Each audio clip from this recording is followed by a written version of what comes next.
The threats here in Chiquibul are very much dynamic. Some of them really would go down, other ones would go up. In accordance to either periods on the year or external factors. For decades, the protected area has been under threat by criminal elements, raping the lush forest of its priceless natural resources. The Chiquibul is the largest national park in the country, representing almost 8% of Belize's terrestrial surface, and forms part of the tri-national Maya Forest bioregion, which is the largest tropical forest north of the Amazon. But the illegal activities within the national park are dynamic, ever-changing as the demands of Guatemalan entities extend beyond the traditional exploit of chate, precious hardwoods, and even the poaching of the endangered scarlet macaw. This change is as a result of the binational action plan of the Friends of Conservation and Development and the Asociación Balam from Guatemala, among other local NGOs. The chatero activity is no longer a major problem for us in the Chiquibul. It might be because of a change on market value internationally, or it might be that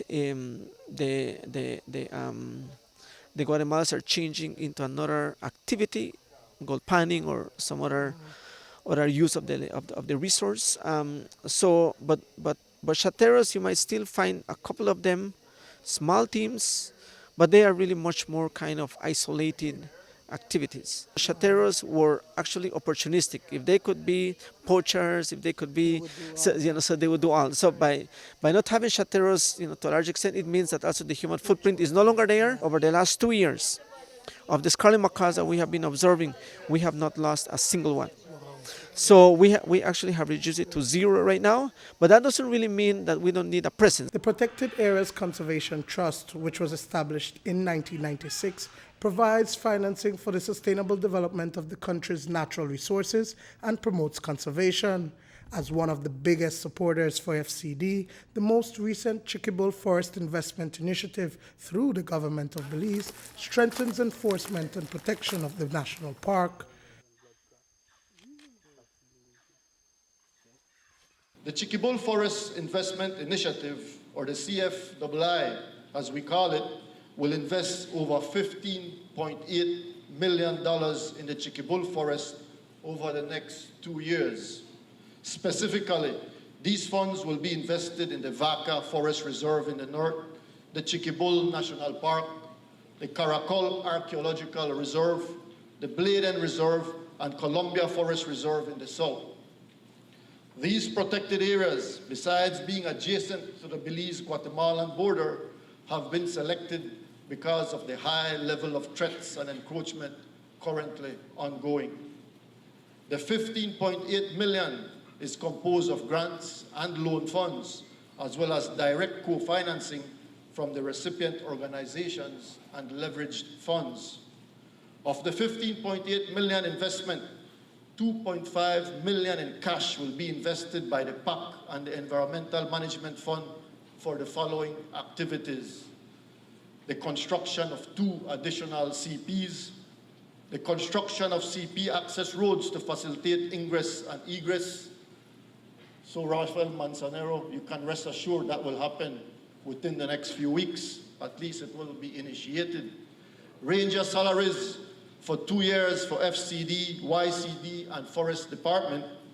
Transportation and procurement of needed equipment for BDF, YCT, FD, and FCD. Training and capacity building for co-managers and regulatory agencies. Communication equipment and procurement of drones to assist with the monitoring.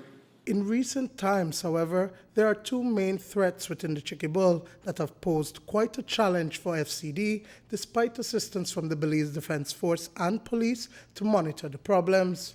Millions of dollars in gold have been illegally extracted, increasingly so as the years go by within the volcanic zone of the Chiquibul. It is to the extreme south of the national park and not easily accessible by park rangers and the Joint Patrol.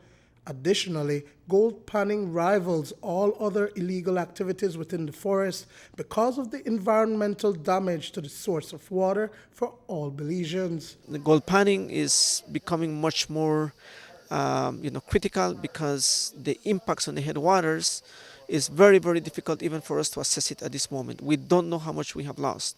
We don't know how much gold has gone. We don't know how much of the sediments is reaching to those streams and to that riverbeds. We don't know in terms of the kind of the contaminants, the pollution levels, but mindful that that water, eventually is able to reach us, way down from these mountains and reaching then into our communities. And then there are the milpa farms. Since the 1980s, over 12,000 acres of land have been lost as a result of the agricultural frontier expansion. The Guatemalan incursions see these criminal activities extend several miles east of the border.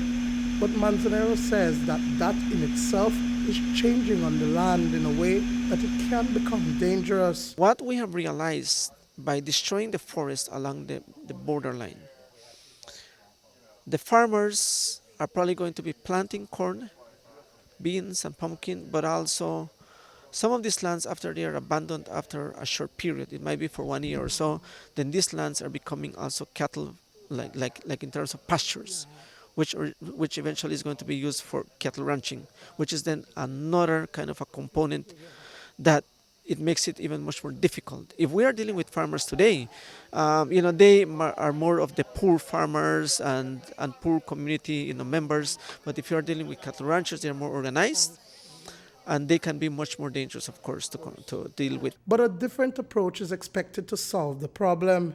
In the past 3 years, providing a sustainable alternative livelihood for the chateros, illegal loggers, and poachers have proven a notable decrease in illegal activities on that front.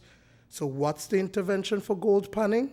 We had a review of the binational action plan between Balam and us from civil society that presented the kind of the activities that have been undertaken, some of the results, and also the review of that action plan for the next 2 years. We still have to get rangers on the ground, and also in Guatemala we still need the CONAPs and the other people who can do also their exercise of law enforcement across the border.